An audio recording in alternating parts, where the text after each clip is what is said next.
Good morning, everybody. I'm Joe DeRamo from My Pinnacle Network.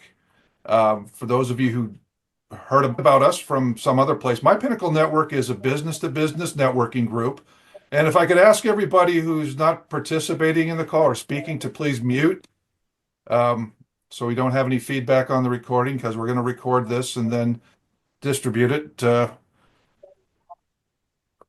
Let's see. I'm going to have to mute all. Ed and Jason, please unmute yourself after I do this.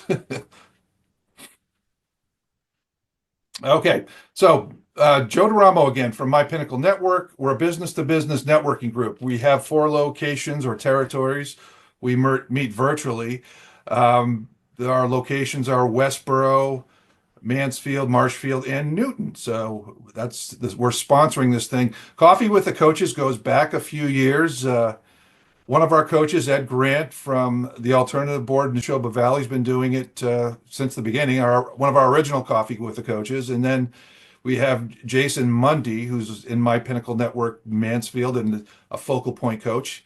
He is new to the show, so basically, it's a great format where they talk about different things in business, and I'm going to do something. I'm just going to step out of the way because these guys have a lot of information about DISC to talk about and how you can use it to interact with both clients and prospects. And just a few ground rules here. We're going to try to keep the program moving along.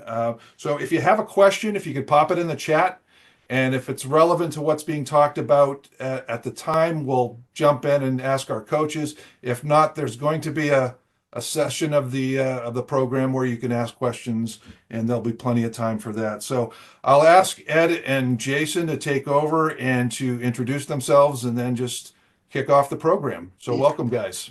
Thank you. Okay. All right, let's just Well, jump in to some. Okay, Jason, while I'm getting my screen all set up here, why don't you go ahead and give a quick intro for yourself? yeah, absolutely. You could probably jump ahead to our picture slide, right? There we go. Excellent. So hi, everybody. Thank you so much for joining. My name is Jason Mundy. I am the president and founder of On Point Business Advisors. I'm a focal point certified business and executive coach, as well as a fractional executive and consultant. So happy to be here today. And, we're going to be talking about an incredibly important topic. Great, Jason. And welcome, everybody. I'm Ed Grant. I own a alternative board franchise here in the Neshoba Valley area. And the alternative board is basically what it kind of sounds like. It is an alternative to a board of directors where I bring business owners together into a peer advisory board setting and facilitate a process in which they help each other solve their challenges. Very good and great to have everybody here today. All right, we are going to roll. So when we get through the content, we'll get to the fun stuff too. Very good. All right. So, what are we doing today? We're going to talk about, expert communication, leveraging the DISC assessment tool. Some of you may know DISC, some of you may have done DISC, and some of you may be brand new to you. So we're going to take you into that world a little bit and give you some stuff to think about. How it's going to play out today. So we just did our welcome. Jason and I are going to give you guys an overview of DISC and really how to leverage it and what it means. We're going to do a little group exercise, have some fun with it, with a little bit of polling responses through that. And then we're going to wrap up with some discussion and some Q&A. So that's kind of how it's going to flow. So it's going to be a fast moving hour, and hopefully you guys enjoy it. All right, we are rolling. Excellent, great. So as Ed mentioned, we're going to be talking about DISC, but really what DISC is about is communication. And communication, obviously is so critical to our entire lives, whether it's with our families, our friends, and particularly in business. And we don't really think about it that much. We don't think about how can we be truly effective at it, but it is so absolutely important to being successful and having an effective and fulfilling life. So just a couple of quotes to drive home that point. The great Lee Iacocca of the Ford Motor Company, who developed the Ford Mustang and then later turned around the Chrysler Corporation in the 1980s, said simply, communication is everything. We go to the next slide, Ed, thank you. Yeah. So yeah, and so we love our quotes as coaches, right? So they're a cornerstone to what we do. But this stuff is this is critical. Here's another classic one. The single biggest problem in communication is the illusion that it's taken place, from George Bernard Shaw. That's a great one because oftentimes we believe, hey, what a great meeting, or hey, that was a great conversation, or whatever. And that's the single opinion. The other side of that equation might be going, I have no idea what we just did, or what we just talked about. So understanding that, there is that sometimes that misconception that, hey, that was good communication, but there's so much more to it. Great. So just, one more from the great Peter Drucker, management consultant, educator, and business author. And I think this one kind of really sums it up, right, for everybody. The most important thing in communication is to hear what isn't being said. So, just like in music, the notes that you don't play are as important as the notes that you do play. And how many times have we had a conversation with somebody and their body language is telling us something completely different, right? Or the tone of their voice is telling us something completely different than what came out of their mouth, and we're not exactly sure what happened. And so that's really gets at sort of the heart of what we're going to be talking about today with DISC. Here's a fun fact for everybody, and sort of it jumps right out at you. If you're communicating to everyone the same way, you could be losing up to 75% of your opportunities. Pretty staggering fact. And that's sort of the essence of what we're going to dive into here, is that everyone's different, and that's an important recognition. Oh, by the way, as we're going along here, if you guys have any questions, please throw them in the chat as we go, and then at the end we're going to kind of scoop them up and deal with them at that point. But please throw your questions in the chat, and Joe will be monitoring that. All right, so here's another really important breakdown. We call it the 3 pillars of communication. Notice there in the green that we're 7% of the communication impact. The other 2 areas are the nonverbal, the body language, the eye contact, gestures, and then the how you say it, your pitch, your emotion, all that stuff, how you deliver it. So we've often heard, through life, choose your words carefully. Well, that's true, but almost more important is choose your delivery more carefully than the words themselves. It's how you deliver it. The words may be great, but if you deliver it the wrong way, or they're taken out of context, you can go sideways in a second. So this one, when I first saw this, I've been used to this for a while now. When I first saw that, I was like, wow, that's really kind of staggering that 93% of communication effectiveness is around things other than the words themselves. So kind of let that sink in for a second. And as we go through this, I think it'll become a little bit more clear what we're driving at. All right, so listen with your eyes, right? What does that mean? Ed just showed us that communication is only 7% actual spoken words, right? That's pretty staggering and pretty mind-blowing, right? When you first realize that, as he said, actual spoken words account for only 55%. Actual spoken words, 55% is nonverbal, right? That's the point I want to get across. So 7% is actually spoken, 55% is nonverbal. So that is visual, right? So what is the impact of that? We're going to talk about DISC as the universal language, okay? That is the language of observable behavior. And that's what DISC is really all about, okay? So when you're listening, it's absolutely critical to pay attention and to listen with your eyes, not just your ears, right? There's another really important fact that, or data point that I think emphasizes this as well, and that's, think about this, 7 seconds, okay? 7 seconds, how quick that is. That's the amount of time that the human subconscious mind takes to process and interpret at least 11 characteristics about someone upon the first very interaction that they have with somebody. So if somebody walks in a room, you're looking at them, you're looking at how they're dressed, you're looking at their hairstyle, you're looking at their face, the tone of their skin. If they do speak, you're not really listening to what they say, you're listening to the tone of their voice, their dialect, their accent. And you don't even realize it. It's, we call that unconscious bias. We're making millions of calculations subconsciously, right? And making a determination about that person. So it just goes to show how absolutely important it is that nonverbal cues and the visual appearance and the visual presentation, right, of somebody, how important that is and how much of an effect that has and how you need to really learn how to pay attention against that. So again, visual clues to communication are absolutely critical. So I just mentioned DISC is a universal language, right? So we've all thought of it, if you're familiar with it, we've all thought of it as just an assessment, right? It's maybe it's a personality assessment, which it's not. Think of it as the universal language. It's silent. It's how we communicate through our visual signals. It's our body language, as I just mentioned, our behavior, facial expressions.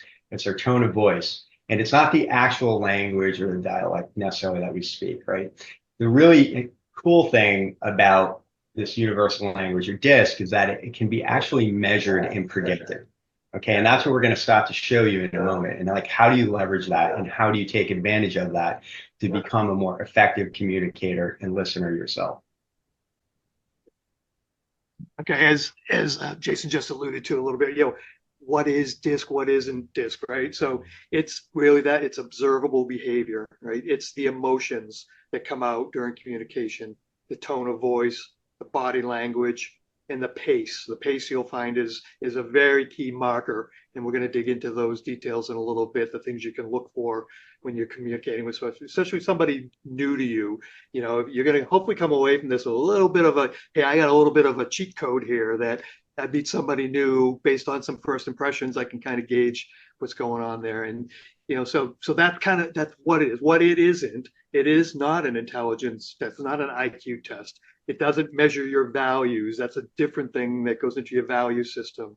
It's not about skills and education. It doesn't measure how smart you are or what your training has been so far. And it doesn't gauge your experience. At this point, it's really, and it isn't your personality. It's the how you exhibit communication. Your personality is made up of a lot of different things. So oftentimes this gets lumped into a lot of other assessments that are personality based or this or that. And this is a lot more, I would say this is a lot more pragmatic. It's actually usable things that you can bridge gaps on if you understand what the gaps are. And hopefully these tools today will give you a little bit of an insight into that.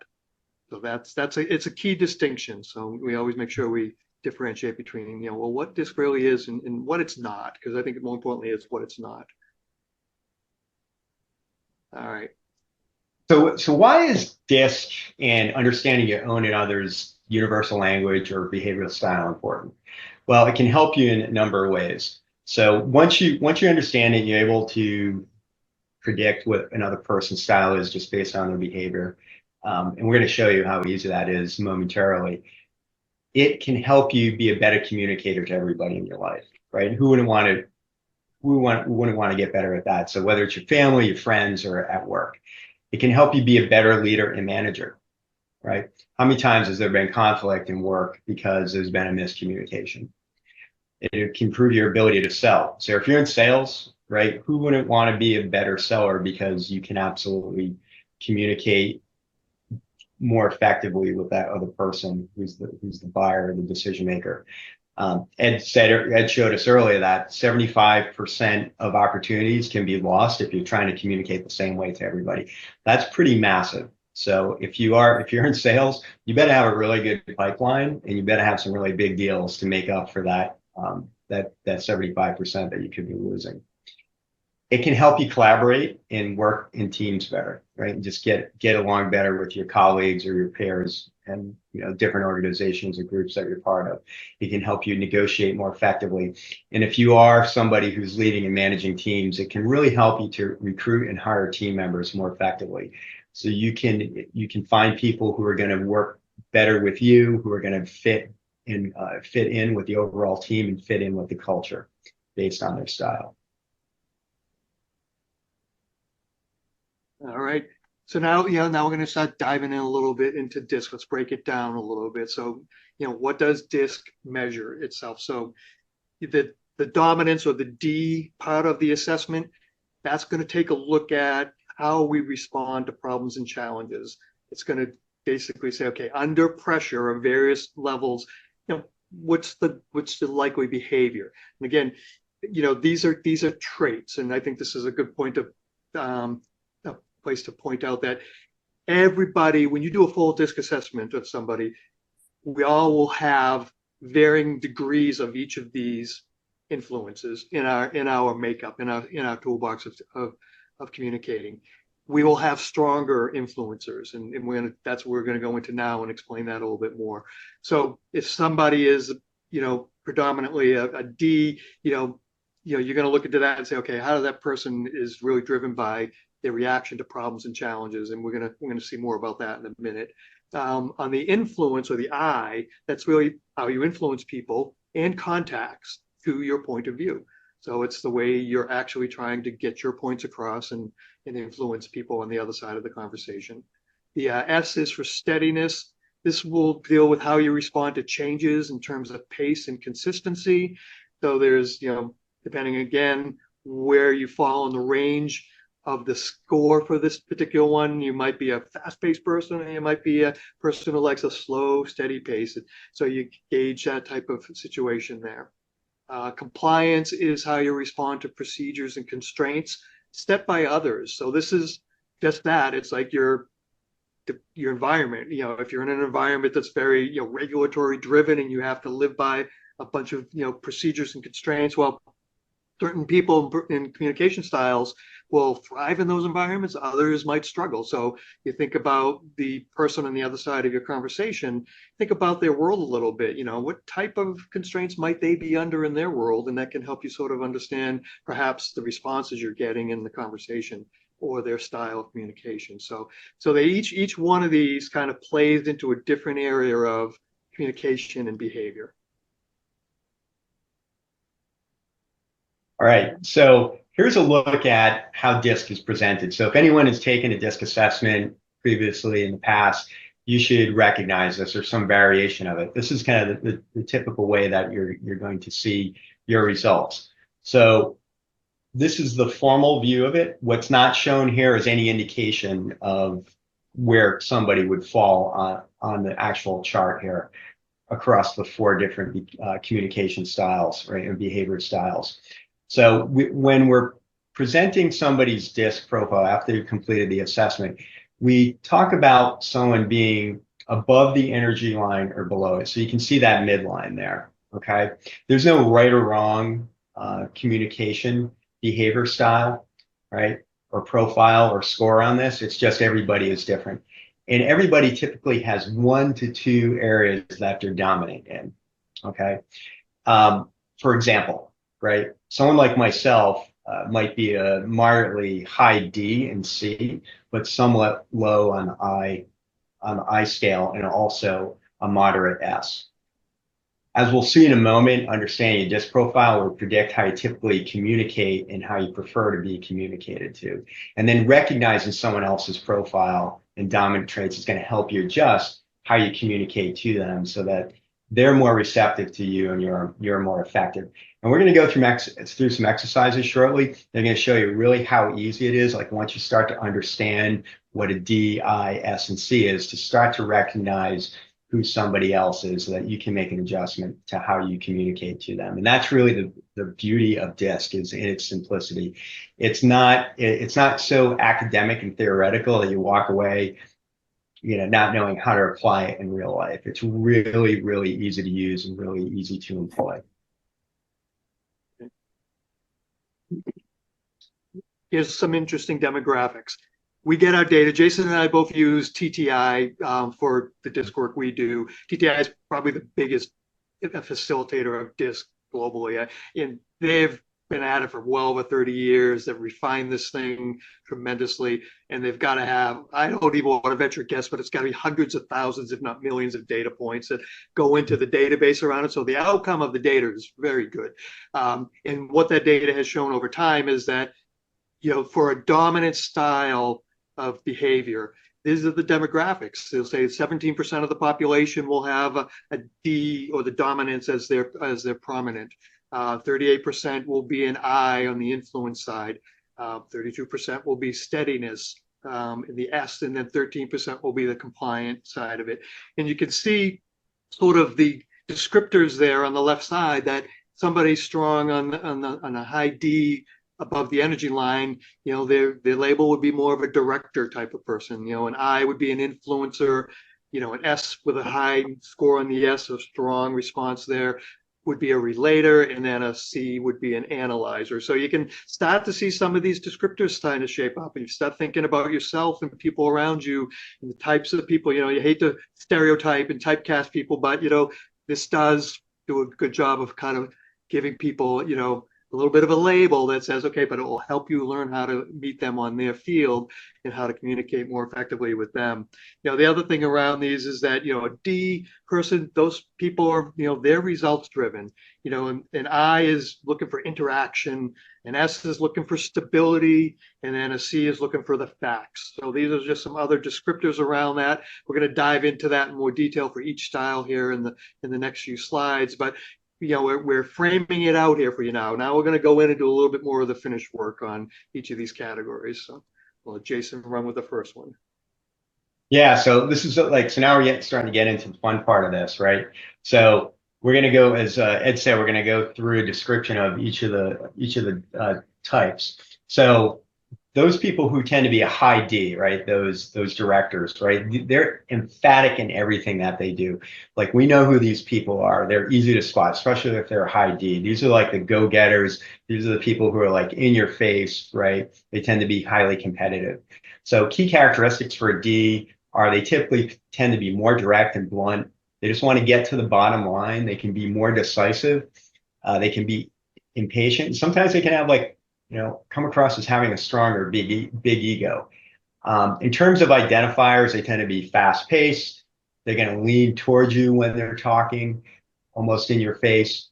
They tend to be risk takers. They tend to be more confident or come across as more confident, and they're always going to make eye contact with you when they're speaking.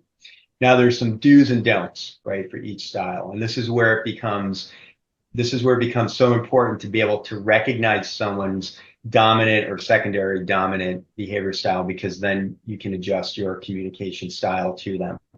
So with the D, you want to be direct and brief. You want to kind of stick to the key points in business. Yeah, you want to build some rapport up front, but you don't want to spend too much time talking about, the weather or, what's happening with the Celtics right now, right? You want to kind of just get past that and get to business. You want to touch on the high points. You want to ensure they win. Now, that doesn't mean that you want to bend over and let them win the situation. You obviously want to come out with a win-win situation, whether it's a negotiation or a debate or whatever you're trying to come to agreement with. But you want to make them feel that they've come out with the win as well, okay? And not that you have dominated everything. And you want to always identify opportunities and challenges up front, not later on. In terms of don't, you don't want to touch them. You don't want to encroach on their personal space, right? They kind of need that personal space. They're not those touchy-feely types of people. We'll see in a moment who those are. You don't want to be overly emotional when you're having a conversation with them or getting in any sort of heated debate or deliberation. And you certainly don't want to dominate the conversation when you're talking to them. Okay, so that's your stereotypical D. Great. Thank you, Jason. All right. So with an I, similar track here. What are the key characteristics of an I? Well, that person's going to be enthusiastic. They will be emotional. They're driven by that. They're friendly, spontaneous, and trusting. So it's that very outgoing person who just doesn't seem, to be bothered by much, and is kind of just rolling with things and enjoying life, enjoying the conversation or whatever's going on around them, type of thing. So now, but along with that, you're going to look for that person might have a tendency to be a little disorganized. You'll look at that and you might say, okay, they might be a little bit scattered. They might be a little caught. I think that's probably the extreme case, but you'll know that when you see it.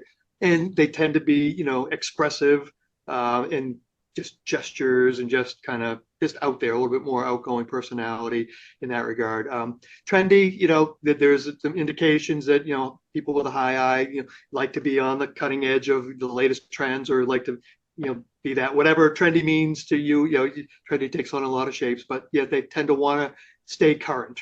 Hands in pockets, that's always an interesting one. That is a little, that goes a number of different ways. The hands in pockets one is always interesting to me because there's a couple other ways around. I think basically what that means by that is that there's a confidence, with that they're, contained, that there's just exuding themselves. They're not necessarily gesturing all over the place, right?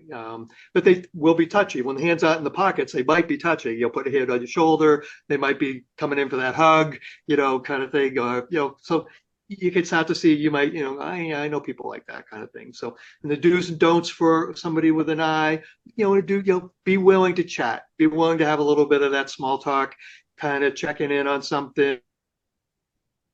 And just because appreciate that, if you know them a little bit better, always check in. How's the family? With you got any projects going on? A little bit of small talk just to break the ice and warm things up. Keep it friendly, smiles and fun. Make sure you let them talk because they like to talk. So don't dominate the rap with them. And then focus on positive because they tend to be very positive people, always looking glasses half full, not empty type of person. And so when you flip to the don'ts, don't get too bogged down in the details, with an eye, because that'll just, it won't be fun for them. Let's put it that way. Don't react negatively. Try to keep it on a positive. That will sort of, knock off pace if you come out with a negative blowback into, based on what's going on. Again, sometimes these things will happen, but just be understanding that if you see a reaction from somebody to that negativity and it takes their energy away, well, you're pretty sure that person's a high eye. Okay, and so again, you don't want to discourage the enthusiasm as well. You want to keep people motivated. If you have high eyes on your team, you want to keep them going. You want to basically, encourage, feed their enthusiasm as long as they're heading down the right path, and encourage and enroll. And you don't want to dominate the conversation because the high eye will feel like they were cheated if somebody else dominates that conversation. So a little bit on that. So we're going to move to the S. Yeah, so behavior style S, right? These are the steady folks. These are the relators, right?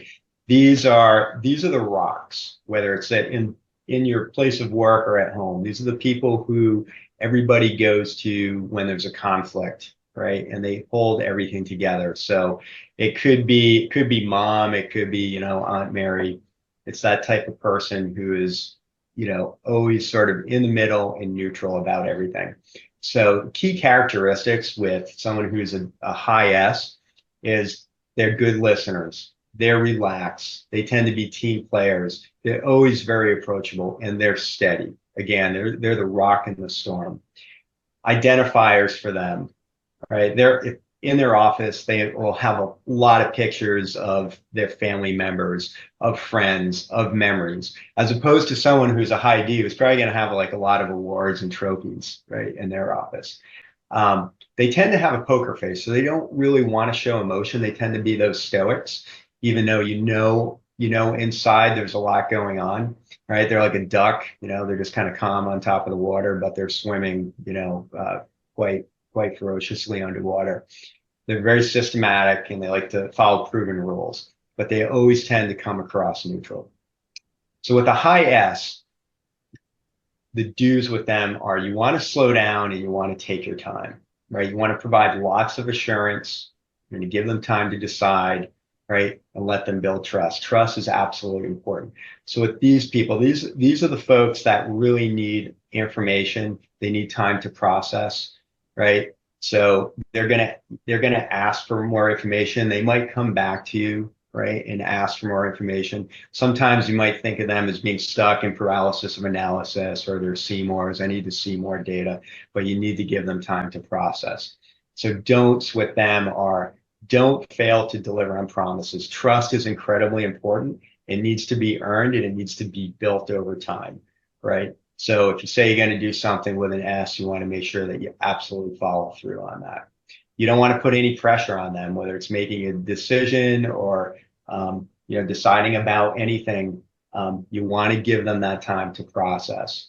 Okay. You don't want to be restless around them. You don't want to be impatient. And you don't want to make any changes to anything that you're doing. You want to try to stay aligned with what you originally agreed to. So that's your S. And then lastly, we have the C, okay? They want to know, what's behind the why of what they do. They're the fact finders, right? So what are you looking for, or what do you see with somebody with a dominant C? They're going to be a perfectionist. They're going to be a fact finder. They're going to have high standards. They're going to be very analytical, systematic. Oftentimes, that's an engineer will fall into the C bucket kind of thing, right? Or somebody who's science-based, somebody who's really into, show me the facts, I got to dig, and I need to be analytical and whatnot. So that's what's behind a C. So how do you see them? Well, they're going to be more reserved, right? They'll have a functional office. It's like, it's more set up for productivity and the digging and doing the work. They will follow the rules. This is a compliance-based one. If you remember that other descriptor, compliance. Folks with the C say, figure, well, the rules are there for a reason. Somebody already did all that research and homework and built the rules. Therefore, I'm going to follow those rules and toe the line. You won't see a lot of hand gestures, is what they say with this one. That depends on other factors as well, but in general, that goes along with the reserved nature of it. So if a person tends to be reserved in that regard, that they're thinking a lot. They're digging. They want to know more. They might ask questions to really probe deeper. So what do you do with somebody who's got a high C? Well, you want to make sure you're prepared and you have detailed and proven information. You don't just come spitball with those people, because they're going to start calling you out and they're going to be like, wait a minute, and you could derail. So if or you sense the person's a high C, be prepared, and do your homework. Again, with these folks, to give them time to think and decide, because they like the facts. They're going to probably be a trust but verify type of person.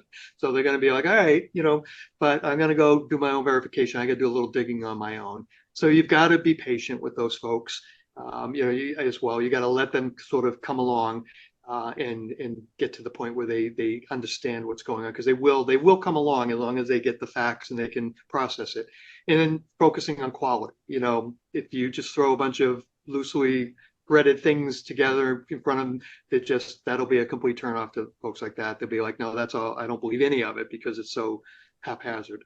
And again, on the don'ts, another group where the do not touch comes in, right? So again, okay, well, that it applies here as well. In general, these people tend to be more, the reserved piece, right? That goes along with the do not touch. Again, steer away from personal issues, unless you know them. This is stuff that, again, this is first contact and meeting with people. If you get the sense that you're seeing these signs, steer clear of the personal stuff. As you build rapport later and you get to know them better, sure, they'll warm up and want to talk about that stuff, but not in the beginning. And again, don't over socialize, and don't keep information to yourself, because again, they're information hounds. They want that information to process stuff. So that sort of gives you that contrast of that one there. So that is the 4 styles that we're going to go through. So now what we're going to roll into here now is we're going to do a little exercise with the group. We're going to utilize the polling tool, and Joe's been practicing on that, so we have that dialed in, we think.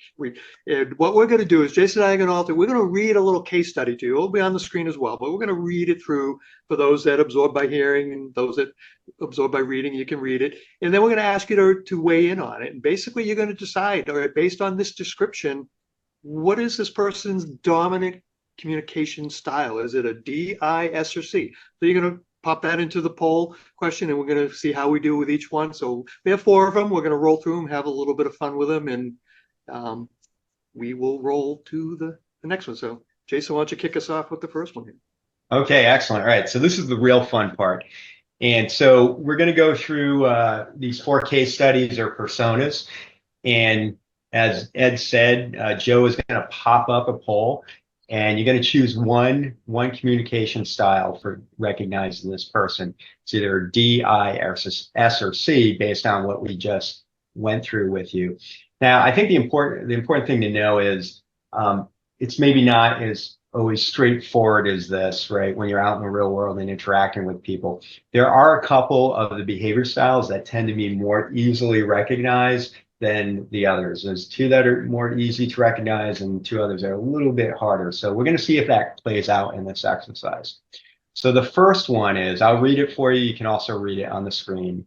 Okay, so this person, they're known for their loyalty to friends and as a team player. They're a hard worker and thorough researcher. They put a premium on friendship, sometimes to a fault. They're a person at peace with who they are. They relate easily and warmly in small groups, but they may freeze in public forums. Okay, they tend to be a warrior. They're a top achiever who is cool under pressure. Their family is sacred to them, but their shortcomings may be their inability to act quickly to understand turn of events. So, Joe, let's run that poll and see what people think.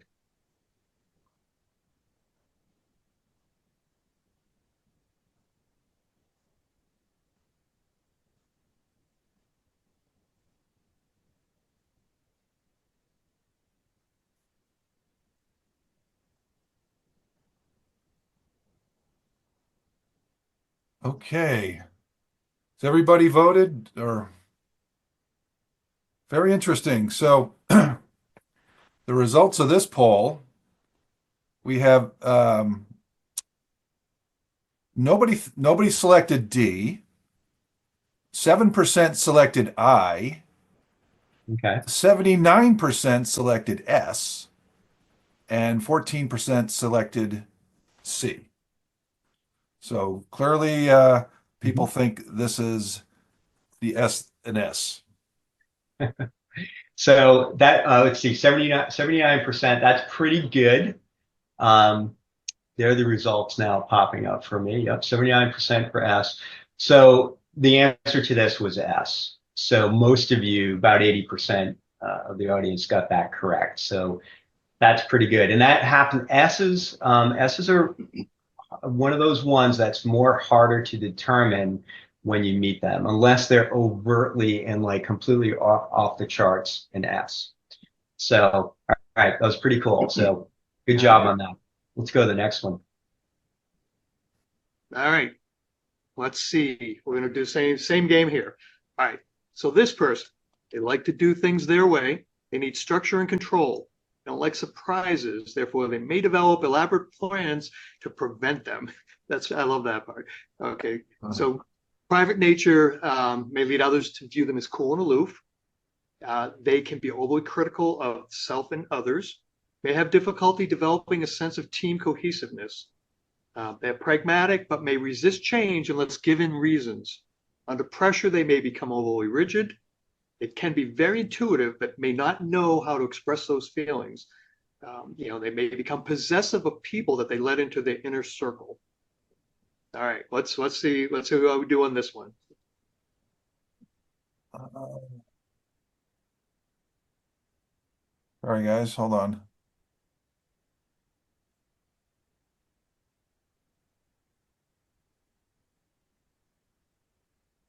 Okay, there we go.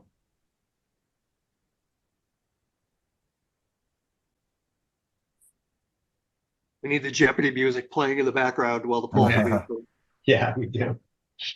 I got, let's see. Did anyone watch Jeopardy last night?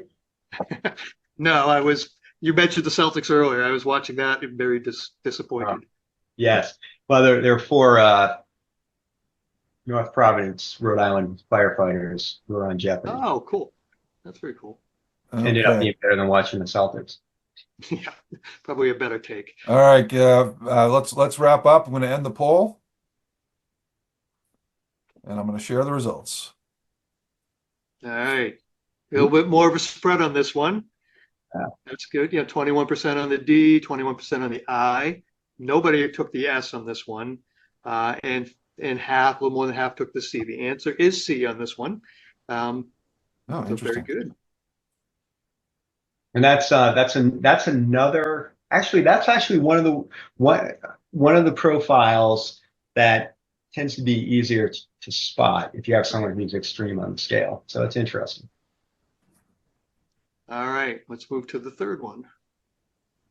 Okay, so case study number 3. This persona, they're highly competitive and somewhat egotistical, always looking for a new challenge. Okay, so they tend to have a high energy level that may frustrate many coworkers trying to keep up. They tend to be a true visionary in his or her thinking, always looking at the big picture, well informed on many subjects, and can talk spontaneously on almost anything and has an opinion on everything. They have a very private side to their personality that few people see, and therefore periodically requires a special place where he or she can be alone to think. And the shortcomings may be that is their inability to sustain energy for projects, project completion after the challenge has been conquered. So what do we think this person is?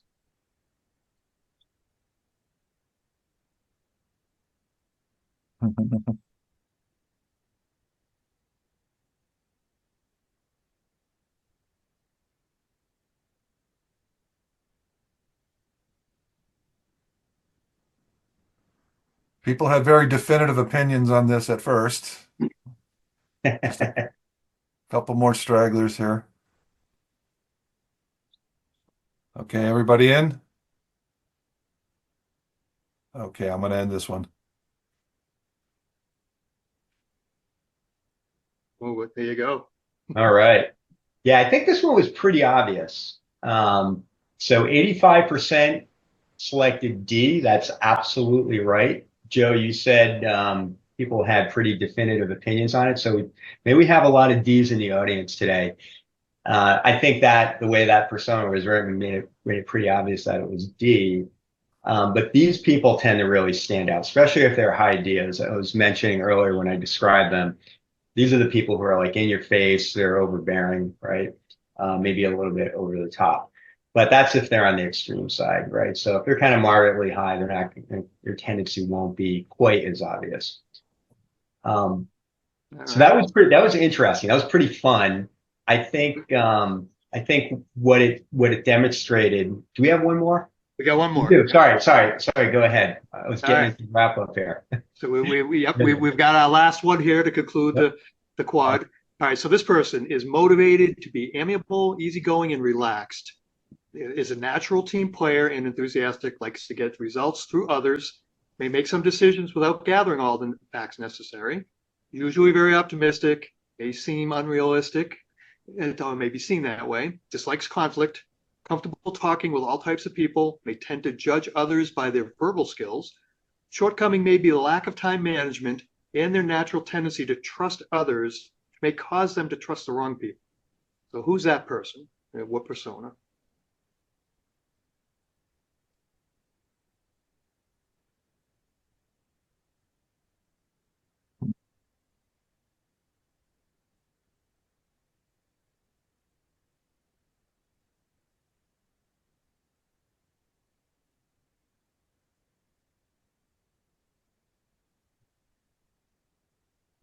Again, very interesting. Okay. I think that's it. All right. The ayes have it. The The ayes have it. I guess so. Wow. All right, you guys are quick studies. So that's the beauty of this. Look, I mean, some of you may have previously been exposed to this, but those, if it's the first time, you can see that this stuff is doable, right? You could just kind of look at some characteristics of people and you can get in the ballpark, which is critical to that. So great job on that. All right. So we're just, a little bit of debrief here. Anybody has any comments on that? I think you guys did it very nicely.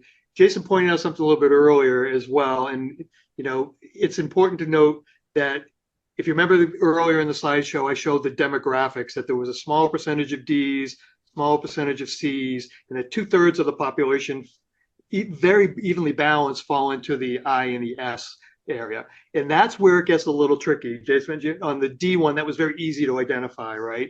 The I's and the S's in the real world can get a little bit tricky sometimes because they're both people, if you will. If both those categories are outgoing and personable. You're going to look for the pace piece of it and a little bit more of that steadiness to refine that a little bit more to differentiate. But sometimes it gets blurry in there.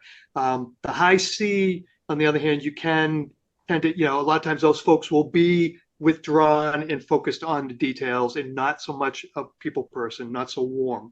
So they're going to be sort of the opposite of the end of the spectrum where they're very reserved and they're really focusing on the facts. So it tends to be a little easier in the real world to spot those folks. And so your most of your today's would say, look, you guys nailed the I 100%. Great job.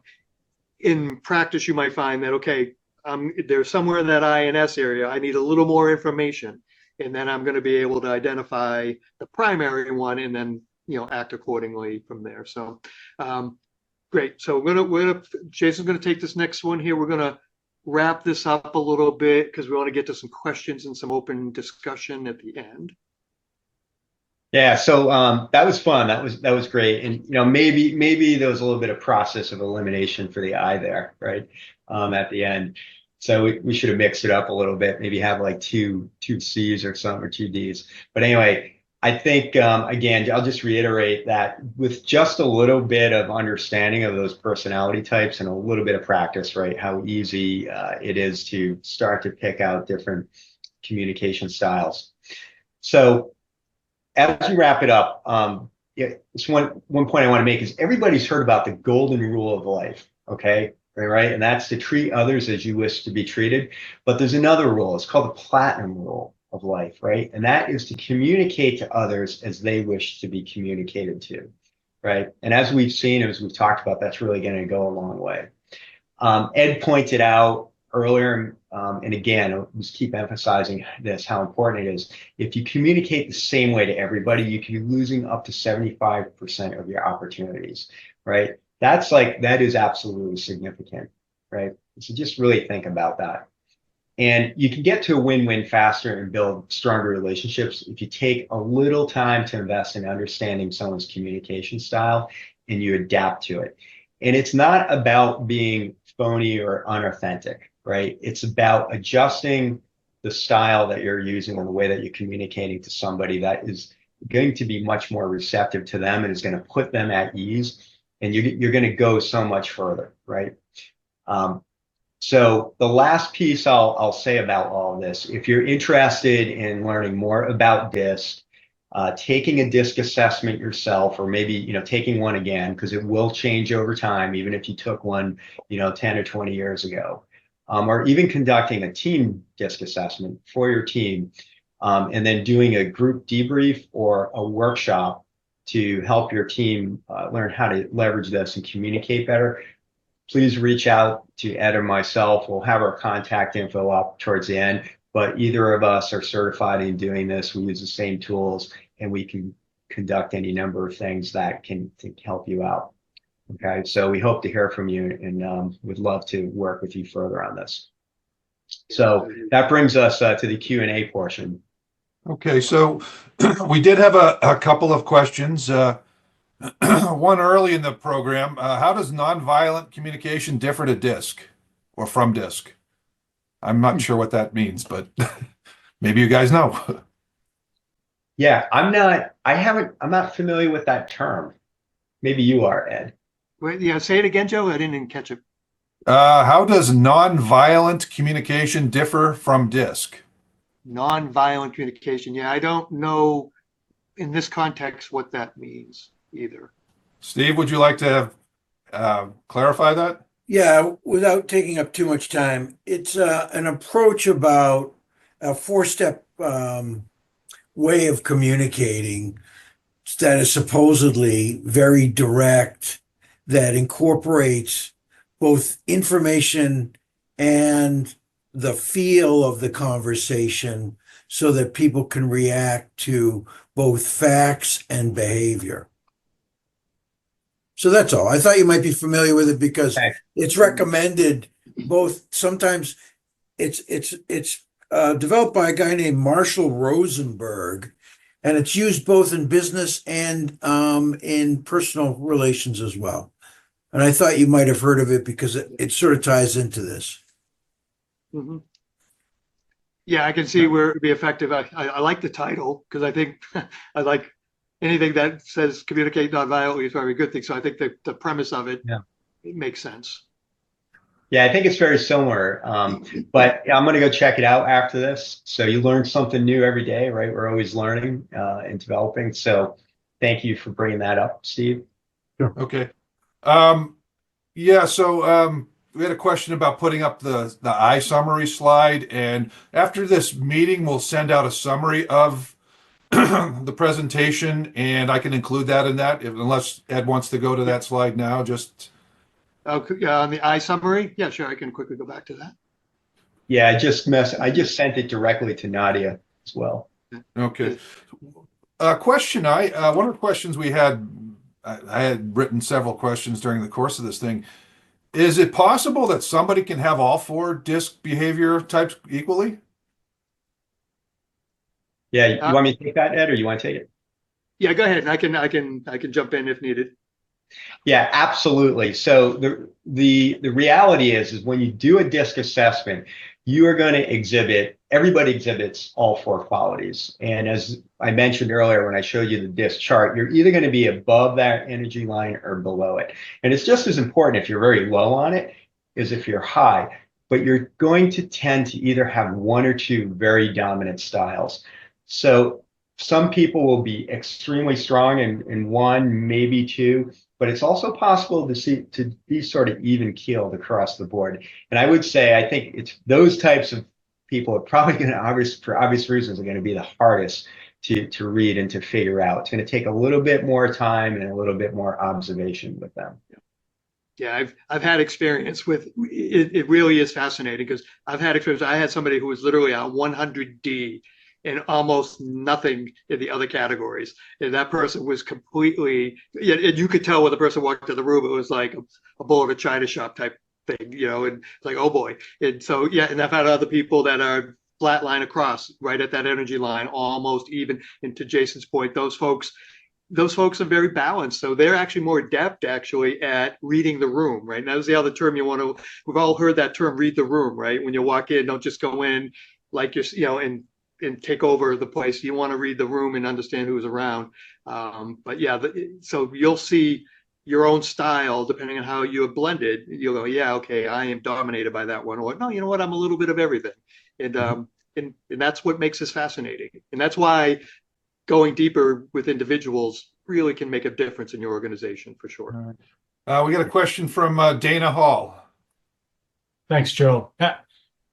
So obviously, if you have a team and they've all taken it, and you're a manager, you know what their disc is, right? So obviously, you have a leg up there. If you're dealing with clients that you're not giving them the disc to be a client.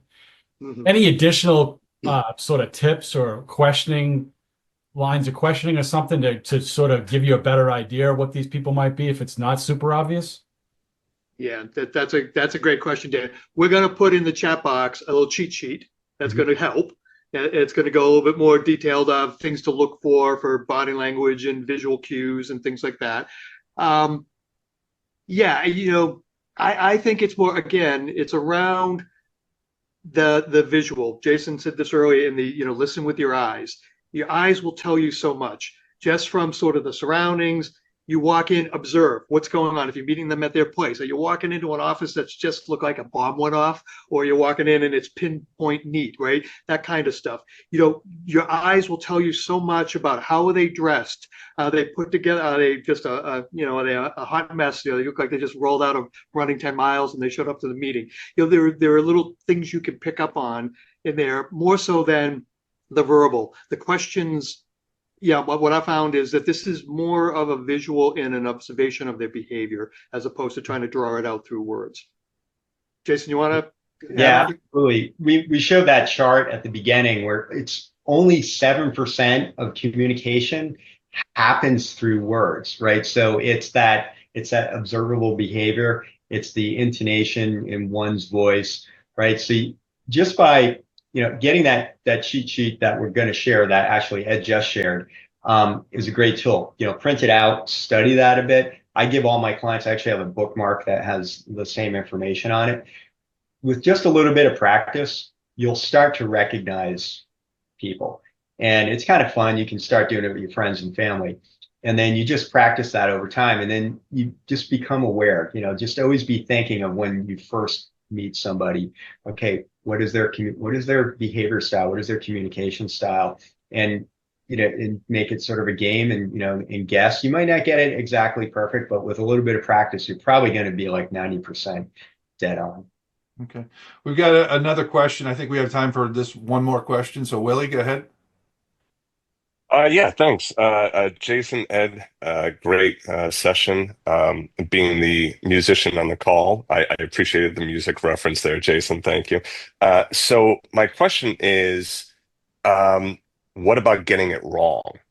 How do you prevent getting it wrong so that you don't make an assumption about somebody and think, oh, they're this, but in reality, they're not? Is it better to just simply say to them, how do you like to be communicated to? Like, is that, but then again, I would assume with certain personality types on the DISC assessment, that might be like, oh, that's too direct.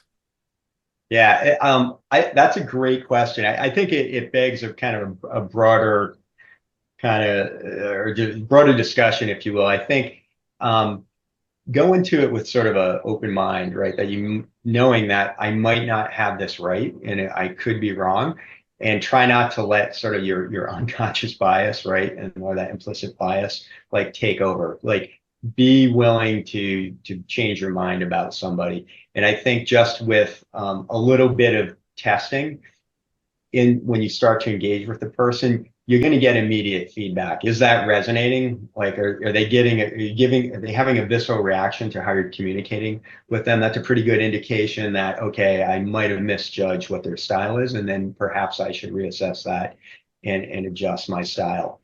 I think, I don't think in any circumstance, you're going to meet somebody for the first time and be like, hey, by the way, what is your diff style?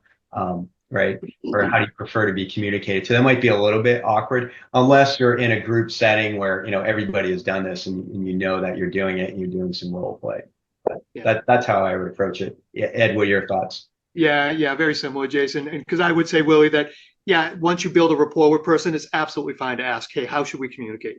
What's best? It's perfectly fine to put that. But in the beginning, you're just looking for some cues to try to give you an advantage, a little bit of an advantage to not totally miss the mark.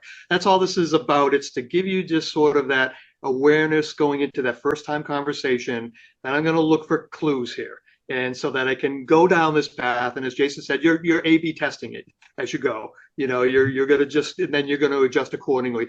It's just to give you a little bit more insight. I think the biggest thing for me is that it's just an awareness. It's just being aware that people are different. If you take away from this whole thing, the fact that 75% rule one that we hit on about 4 times in the platinum rule. If that's what you walk away from this with, and just an appreciation that everyone is different, they're not you, you're already winning. You're already going to be ahead of the game in that next conversation. Absolutely. And we're kind of at the end of our time here. So I'd like to thank both of you gentlemen for taking the time to put this presentation together. It was extremely well done. If you think of some questions for both of our coaches, there'll be a summary email that goes out with a copy of the recording and the cheat sheet in it so that you can certainly set up time to speak to both. I'll provide both of their information. And the Coffee with the Coaches series is something we try to do quarterly. So since it's May, we'll try to put something out that, next quarter, and just we'll put you on our mailing list. And that's it. Thanks everybody for coming. And again, thank you, Ed and Jason, for a really informative presentation.